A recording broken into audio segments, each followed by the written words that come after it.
بسم اللہ الرحمن الرحیم۔ دیکھیں، بات چل رہی تھی بسم اللہ الرحمن الرحیم کی تفسیر پر، اس میں لفظ اللہ تک وضاحت ہو چکی تھی۔ آگے اب درس میں لفظ ہے رحمان۔ لفظ رحمان جو ہے اس کا مادہ ہے را، ہا اور میم، اور رحمان بروزن فعلان ہے، اور یہ مبالغے کا صیغہ ہے۔ عربی قواعد کی روشنی میں فعلان کا جو وزن ہوتا ہے اس میں مبالغے کا معنی پایا جاتا ہے، فعلان کے وزن میں بھی اور فعلان کے وزن میں بھی۔ جیسے ندمان، اب اس کا معنی ہے انتہائی ندامت کرنے والا، انتہائی پشیمانی کرنے والا۔ اسی طرح فرقان، حق اور باطل میں خوب تمیز کرنے والا، یعنی ایسی کتاب اور دلائل جو حق اور باطل کے درمیان میں خوب تمیز کر دیں۔ اسی طرح غضبان، جو نہایت غصہ ہونے والا۔ تو اب رحمان بروزن فعلان، اس کا مطلب ہوگا نہایت رحم کرنے والا، نہایت رحم کرنے والا، نہایت مہربان۔ تو گویا یہ رحمان مبالغے کا صیغہ ہے، اور اس کا وزن کون سا ہے؟ فعلان کے وزن پر ہے۔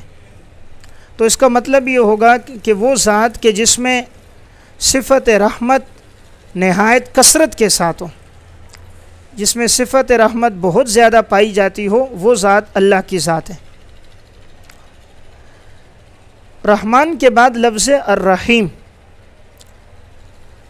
رحیم کا جو مادہ ہے وہ بھی را، ہا اور میم ہے۔ رحیم فعیل کے وزن پر ہے، اور یہ صفت مشبہہ کا صیغہ ہے، اور اس وزن پر جو بھی ہو وہ دائمی صفات کے لیے استعمال ہوتا ہے۔ ایک ضابطہ لکھ لیں، ان صیغۃ فعیل، ان صیغۃ فعیل تستعمل علی الصفات الدائمہ، ان صیغۃ فعیل تستعمل علی الصفات الدائمہ، کہ فعیل کے وزن پر جو بھی ہو وہ دائمی صفات میں استعمال ہوتا ہے۔ اب جیسے رحیم تو یہ دائمی صفت ہے، کریم دائمی صفت ہے، شریف دائمی صفت ہے۔ دیکھو، ایک تو ہوتا ہے نا اس میں فاعل جس میں دوام نہیں ہوتا، معنی حدثی ہوتا ہے کہ ضاربن ابھی مارنے والا ہے، اور جب مارنا ختم ہوگا، ضرب ختم ہوگا تو مارنا بھی ختم ہو جائے گا۔ لیکن کریم کا جو وزن ہے، فاعل کا جو وزن ہے نا، اس میں دائمی طور پہ معنی ہوتا ہے کہ وہ معزز ہے اور وہ شریف ہے تو ہمیشہ سے۔ یہ نہیں کہ صبح شریف ہوتا ہے رات کو بدماش ہے، یا صبح کریم سخی ہے تو رات کو بخیل ہے، نہیں، بلکہ وہ اس میں جو صفت ہے وہ دائمی ہے۔ تو ان صیغۃ فعیل تستعمل علی الصفات الدائمہ۔ تو اب رحیم کا جو معنی ہوگا، اس کا معنی بھی ہے کہ جو نہایت رحم کرنے والا، یعنی اس میں بھی مبالغہ خوب پایا جاتا ہے۔ اب آگے عنوان ہے رحمان اور رحیم دونوں مبالغے کے صیغے۔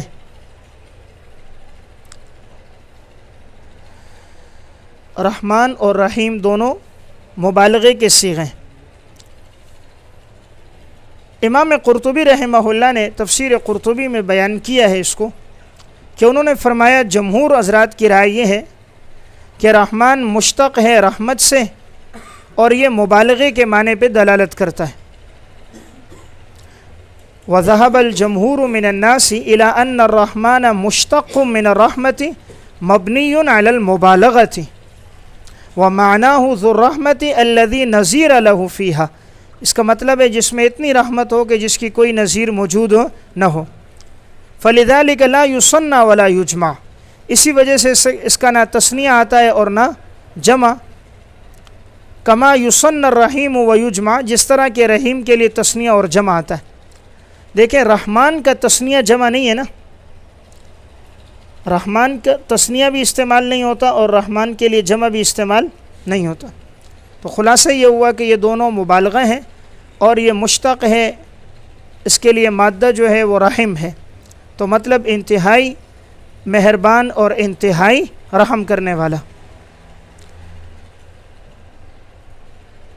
حافظ ابن کثیر رحمہ اللہ نے بھی تفسیر ابن کثیر میں لکھا ہے الرحمن والرحیم اسمان مشتقان من الرحمہ علی وجہ المبالغہ والرحمن اشد مبالغۃ من الرحیم. یعنی حافظ ابن کثیر بھی فرما رہے ہیں کہ یہ دونوں مبالغے کے صیغے ہیں. اب عنوان ہے کہ لفظ رحمان میں مبالغہ لفظ رحیم سے زیادہ ہے. رحمان میں مبالغہ رحیم سے زیادہ ہے. وجہ یہ ہے کہ رحمان میں الفاظ زیادہ ہے نا، رحمان میں الفاظ زیادہ ہیں بنسبت رحیم کے، اور یہ ایک ضابطہ ہے لأن زیادة البناء تدل على زیادة المعنى. لأن زیادة البناء تدل على زیادة المعنى کہ الفاظ کی کثرت یہ معنی کی کثرت پہ دلالت کرتی ہے. تو جب رحمان میں الفاظ زیادہ ہیں تو اس کے اندر معنی میں بھی الفاظ زیادہ ہوں گے، یعنی اس میں مبالغہ زیادہ ہوگا. تو پہلی بات میں نے عرض کی کہ رحمان میں مبالغہ کیوں ہے، اس لیے کہ رحمان کے الفاظ رحیم سے زیادہ ہیں. اس کو مثال سے سمجھیں. دیکھیں، ایک ہے قطع اور ایک ہے قطع. قطع کا معنی ہوتا ہے ٹکڑے ٹکڑے کرنا، اور قطع کا معنی ہے صرف ٹکڑے کرنا. تو قطع میں لفظ زیادہ ہے نا، تو معنی میں بھی اضافہ ہے. تو قطع کا معنی ٹکڑے ٹکڑے کر دینا اور قطع کا معنی ٹکڑے کرنا. تو اسی لیے رحمان میں لفظ زیادہ ہے تو معنی نہایت ہی رحم کرنے والی ذات. نمبر 2، رحمان میں اس وجہ سے مبالغہ ہے، رحمان کا تعلق دنیا کے ساتھ ہے نا، اور دنیا میں اللہ کی رحمت مسلمان اور کافر سب پر ہے. اللہ دنیا میں رحمان ہے، کافروں کو بھی نعمتیں دے رہا ہے اور مسلمانوں کو بھی دے رہا ہے. کافر بھی اللہ کی نعمتوں سے سورج چاند ستارے آگ پانی ہوا سب سے مستفید ہو رہے ہیں. اور رحیم کا تعلق آخرت کے ساتھ ہے، اور آخرت میں نعمتیں صرف مسلمانوں کو ملیں گی. تو رحمان کا تعلق دنیا کے ساتھ ہے اور رحیم کا تعلق آخرت کے ساتھ ہے. اور دنیا میں مسلمان بھی ہیں اور کافر بھی ہیں، تو گویا دنیا میں اللہ کی رحمت زیادہ ہے، اور آخرت میں جو رحمت ہے وہ خاص ہوگی مسلمانوں کے ساتھ. یا نمبر 3، رحمان جو ہے نا وہ پہلا تھا باعتبار تعداد کے افراد زیادہ تھے، اب باعتبار کمیت. رحمان کا اطلاق چھوٹی نعمتوں پر بھی ہوتا ہے، بڑی نعمتوں پر بھی ہوتا ہے بنسبت رحیم کے. تو رحمان چھوٹی نعمتوں کو بھی شامل ہے اور بڑی نعمتوں کو بھی شامل ہے، تو اس وجہ سے اس میں مبالغہ زیادہ ہے بنسبت رحیم کے.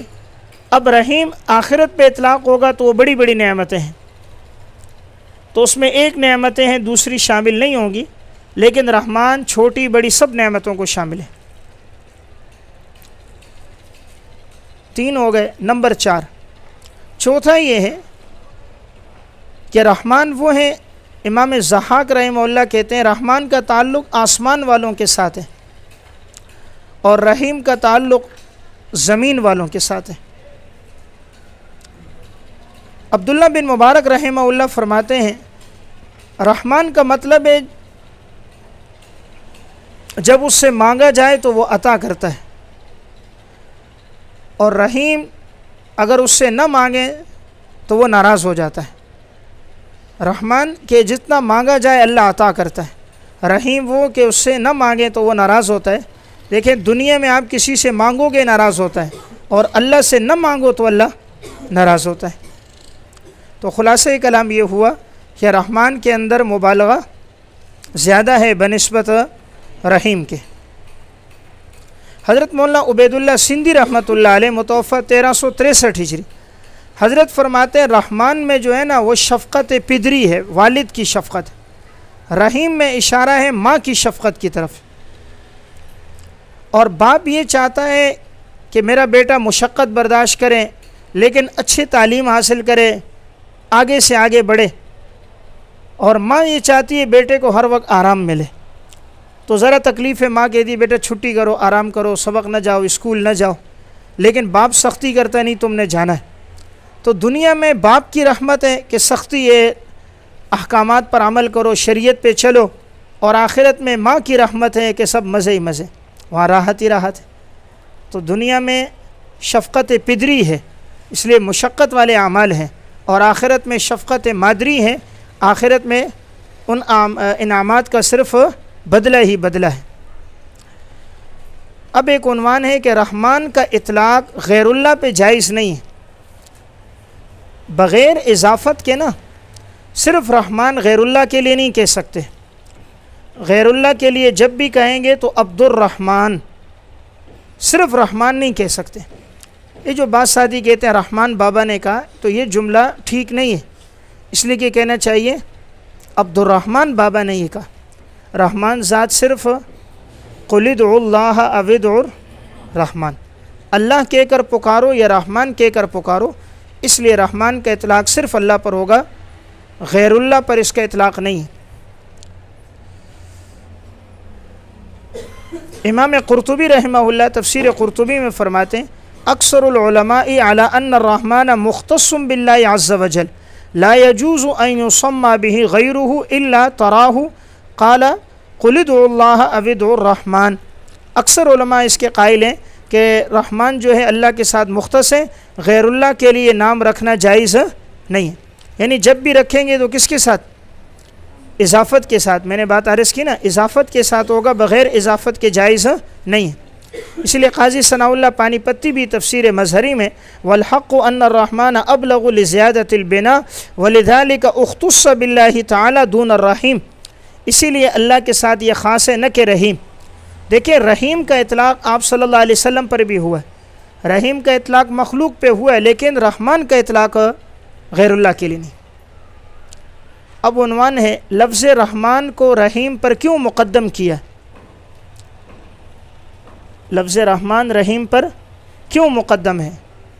وجہ نمبر ایک، سب سے پہلی وجہ یہ ہے چونکہ رحمان کے افراد زیادہ ہیں نا، میں نے بات عرض کی کہ رحمان کا تعلق دنیا کے ساتھ ہے، اور دنیا میں مسلمان کافر سب کو شامل ہے، افراد اس کے زیادہ ہیں بنسبت رحیم کے۔ رحیم کا تعلق آخرت کے ساتھ ہے، تو دنیا پہلے ہے اور آخرت بعد میں، اسی لیے رحمان پہلے لایا اور رحیم جو بعد میں لایا۔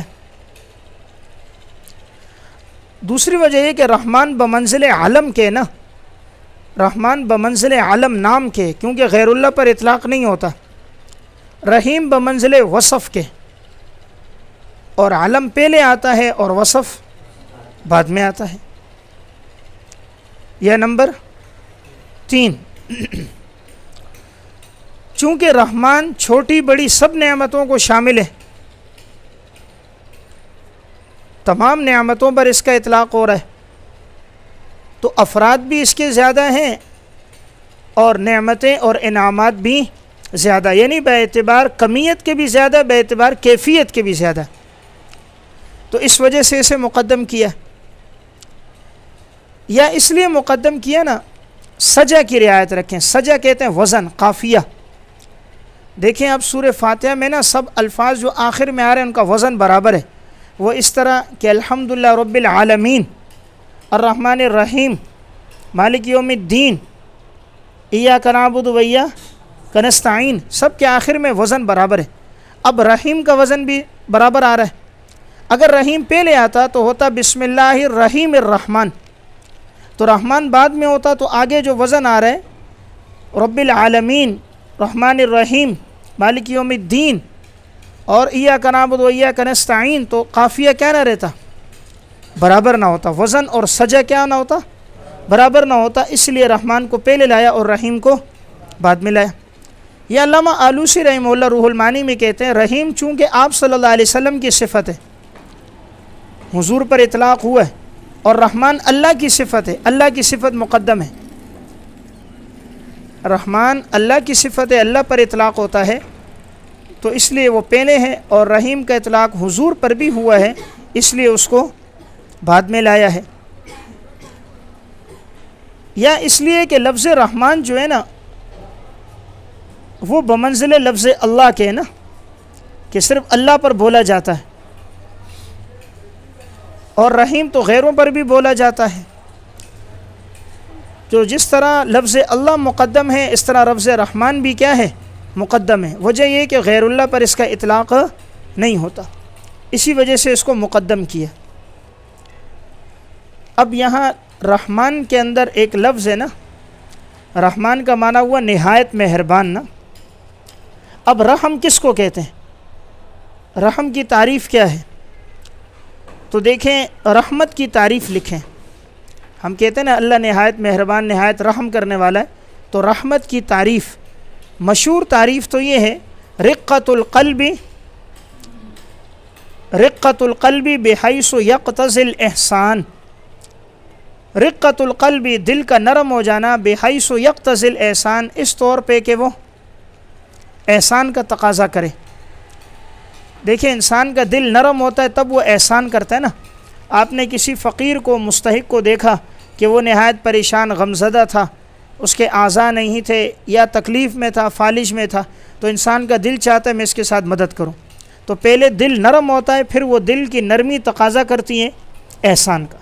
تو گویا رحمت کی تعریف کیا ہوئی؟ رقۃ القلب بحیث یقتضی۔ اب یہ تعریف کا اطلاق اللہ پر نہیں ہو سکتا، کیونکہ اللہ رب العزت تو دل کی نرمی سے پاک ہے نا، اللہ تو اعضاء سے پاک ہے۔ تو جب اللہ کے لیے کہا جاتا ہے کہ اللہ رحمت کر رہا ہے، اللہ رحم کر رہا ہے، تو اس وقت کیا تعریف ہوگی؟ تو اس لیے لکھیں رحمت کی صحیح اور جامع تعریف۔ رحمت کی صحیح تعریف جو ہے جامع، وہ یہ ہے ایصال النفع، ایصال النفع سواء کان برقۃ القلب او بالارادہ، ایصال النفع سواء کان برقۃ القلب او بالارادہ۔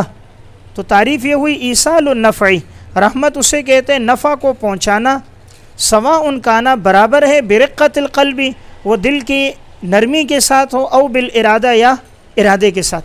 اب یہ دل کی نرمی کے ساتھ یہ بندوں کو شامل ہو گیا، اور بالارادہ کے ساتھ یہ شامل ہو گیا اللہ رب العزت کو۔ تو یہ ایک ایسی جامع تعریف ہے کہ اس پر کوئی اعتراض وارد نہیں ہوتا۔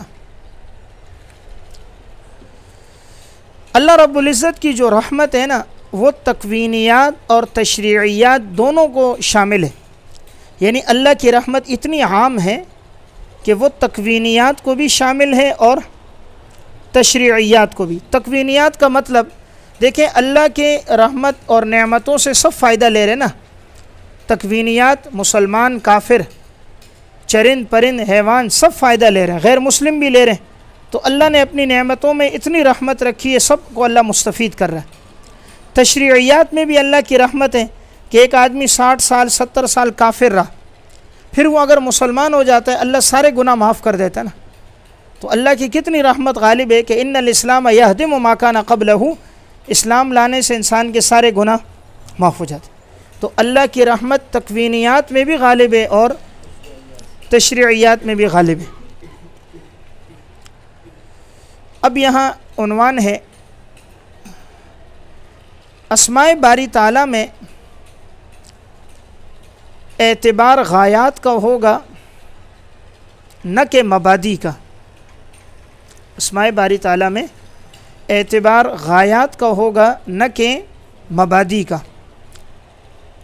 دیکھیں یہ بحث یہ ہے، سمجھیں یہ جو لفظ آتا ہے نا، مثلا اللہ کے لیے اللہ رحیم ہے تو معنی رقۃ القلب، اور آتا ہے اللہ تعالیٰ کے لیے غضب، غیر المغضوب علیہم ولا الضالین، یا اللہ ان کے راستے پہ نہ چلا جس پر تو نے غضب کیا۔ اب غضب کسے کہتے ہیں؟ سوران النفس، نفس کا بھڑکنا، غضب کہتے ہیں سوران النفس، نفس کا بھڑکنا۔ یا ان اللہ لا یستحی، اللہ حیا نہیں کرتا، حیا کا معنی انقباض النفس۔ اب یہ انقباض النفس، سوران النفس، رقۃ القلب، یہ سارے تو جسم کا خاصہ ہے نا، دل کا نرم ہونا، غصے میں آنا، نفس کا بھڑکنا یہ تو سب جسم کے ساتھ ہیں، اللہ جسم سے پاک ہے۔ تو جب یہ الفاظ اللہ پر بولے جائیں گے تو اس سے مراد مبادی نہیں ہوگا بلکہ مراد انتہا ہوگا۔ مبادی یعنی پہلا جو معنی ہے اس کا ترجمہ وہ مراد نہیں ہوگا بلکہ اس کی انتہا۔ جب دل نرم ہوتا ہے تو انتہا کیا ہوتی ہے؟ احسان کرنا۔ تو اللہ رحم کرنے والا، احسانات کرنے والا ہے۔ مبادی سوران النفس، نفس کا بھڑکنا یہ مراد نہیں ہوگا، انتہا، کہ جب نفس بھڑکتا ہے تو آدمی انتقام لیتا ہے نا، سزا دیتا ہے۔ جب آدمی غصے میں آتا ہے تو آدمی اس کو سزا دیتا ہے، بدلہ دیتا ہے، مارتا ہے، تو یہاں بھی مراد وہ منتہا والا معنی ہوگا۔ حیا کا معنی انقباض النفس یہ نہیں ہوگا، منتہا یعنی اللہ ترک نہیں کرے گا، اللہ مثالوں کے بیان کرنے کو ترک نہیں کرے گا۔ تو جب بھی اس طرح کے الفاظ بولے جائیں گے تو اس میں جو اس کا پہلا والا معنی ہے مبادی وہ مراد نہیں ہوگا بلکہ غایہ مراد ہوگی۔ سمجھ گئے؟ قاضی بیضاوی رحمہ اللہ نے ایک اصول بیان کیا ہے، اور پھر امام رازی رحمہ اللہ نے بھی تفسیر کبیر میں، اور ابو سعود رحمہ اللہ نے بھی تفسیر ابو سعود میں، اور قاضی ثناء اللہ پانی پتی نے بھی تفسیر مظہری میں، چاروں نے یہ ایک اصول لکھا ہے۔ اصول کیا ہے؟ لکھ لو۔ اسماء اللہ تعالی انما تؤخذ باعتبار الغایات۔ اسماء اللہ تعالی انما تؤخذ باعتبار الغایات التي هي افعال دون المبادی التي تكون انفعالات التي تكون انفعالات۔ تفسیر بیضاوی صفحہ 29، اور اسی طرح تفسیر کبیر جلد 1 صفحہ 141، اور تفسیر ابو سعود جلد 1 صفحہ 18، اور تفسیر مظہری جلد 1 صفحہ 14۔ دیکھیں ضابطہ کیا ہوا؟ اسماء اللہ تعالی انما تؤخذ باعتبار الغایات، اللہ تعالیٰ کے جتنے بھی نام ہیں اس میں لیا جائے گا، غایات کو لیا جائے گا، التی یا افعال جو افعال ہیں، دون المبادی نہ کہ مبادی، التی تکون انفعالات جو انفعال ہے۔ آپ نے پڑھا ہے ایک ہوتا ہے اپنا اثر دوسرے میں ڈالنا، اور ایک ہوتا ہے دوسرے کے اثر کو قبول کرنا۔ اس اعتبار سے انہوں نے تشریح کی، ایک فعل اور انفعال کی، لیکن قاعدے کا خلاصہ وہی ہے کہ جب بھی اللہ کے لیے ایسے الفاظ آئیں گے تو ہم مبادی مراد نہیں لیں گے یعنی دل کا نرم ہونا، نفس کا بھڑکنا، بلکہ منتہا مراد لیں گے یعنی احسان کرنا، منتہا مراد لیں گے یعنی سزا دینا، اور منتہا یعنی اللہ اس مثال کے بیان کو ترک نہیں کرے گا۔ لفظ رحمت قرآن کریم میں 19 معانی میں استعمال ہوا ہے۔ لفظ رحمت قرآن کریم میں 19 معانی میں استعمال ہوا ہے، جسے علامہ مجد الدین فیروز آبادی رحمہ اللہ نے بصائر ذوی التمییز فی لطائف الکتاب العزیز جلد 3 صفحہ 55 تا 58 میں نقل کیا۔ کتاب کا نام کیا تھا؟ بصائر ذوی التمییز فی لطائف الکتاب العزیز، تو جلد 3 صفحہ 55 تا 58۔ کیا بحث تھی کہ لفظ رحمت کتنے معنی میں استعمال ہوا ہے؟ 19 معنی۔ تو یہ 19 کون کون سے معنی ہیں وہ میں نے معارف ام القرآن میں نقل کر دیے، تو اگر آپ کا ذوق ہو پھر وہاں سے لکھ لیں۔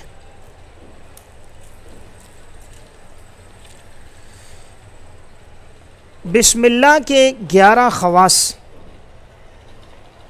اگر یہ خواص آپ نے پڑھنے ہیں، یعنی اللہ تعالیٰ نے اس میں بڑی خصوصیتیں رکھی ہیں، تو ان خواص کو مفتی اعظم پاکستان حضرت مولانا مفتی محمد شفیع صاحب رحمۃ اللہ علیہ کا ایک رسالہ ہے، احکام و خواص بسم اللہ، احکام و خواص بسم اللہ، اس میں انہوں نے بسم اللہ کے خاص طور پہ 11 خواص بیان کیے۔ اب جیسے کسی کا مثلاً حافظہ کمزور ہے اور وہ چاہ رہا ہے کہ میرا حافظہ تیز ہو جائے، تو وہ 786 مرتبہ بسم اللہ الرحمن الرحیم کو پڑھے، اللہ رب العزت اس کے مقصد کو بھی پورا فرمائیں گے اور اللہ تعالیٰ اس کے حافظے کو بھی تیز کر دیں گے۔ اسی طرح 786 مرتبہ کوئی دم کر کے طلوع آفتاب کے وقت پانی کو پی لے تو اس کا حافظہ کھل جاتا ہے۔ تو یہ 11 خواص ہیں، اگر آپ نے دیکھنے ہوں تو اس رسالے میں بھی دیکھ سکتے ہیں، اور معارف ام القرآن میں بھی ان 11 کو نقل کیا ہے۔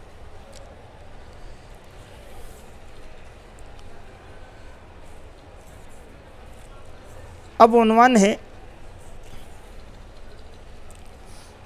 بسم اللہ الرحمن الرحیم میں 19 حروف کی حکمت کیا ہے؟ حکمت یہ ہے کہ دن بھر میں کل 24 گھنٹے ہیں اور ان میں 5 نمازیں فرض ہیں۔ 24 گھنٹوں میں 5 نمازیں فرض ہیں، تو 24 میں سے 5 نکالیں تو 19، اور بسم اللہ کے حروف بھی 19۔ تو جو آدمی یہ 19 حروف پڑھے گا اور 5 نمازوں کا اہتمام کرے گا، گویا اس کا پورا دن عبادت میں گزرے گا۔ یہ بات ہے تفسیر کبیر جلد 1 صفحہ 156 میں۔ بسم اللہ الرحمن الرحیم کی ترکیب یہ ہے کہ با حرف جار ہے، لفظ اسم مضاف ہے، لفظ اللہ موصوف ہے، رحمان صفت اول ہے اور رحیم صفت ثانی ہے۔ موصوف اپنی دونوں صفتوں سے مل کر مضاف الیہ ہے، اور مضاف اپنے مضاف الیہ سے مل کر مجرور ہے با حرف جار کے لیے پانی ہے، اور حرف جار اپنے مجرور سے مل کر اس کا تعلق کس کے ساتھ ہے؟ جو بھی فعل آپ کرو گے، اگر پڑھ رہے ہو تو اقرؤ کے ساتھ، اور اگر پی رہے ہو تو اشربو کے ساتھ، کھا رہے ہو تو آکلو کے ساتھ۔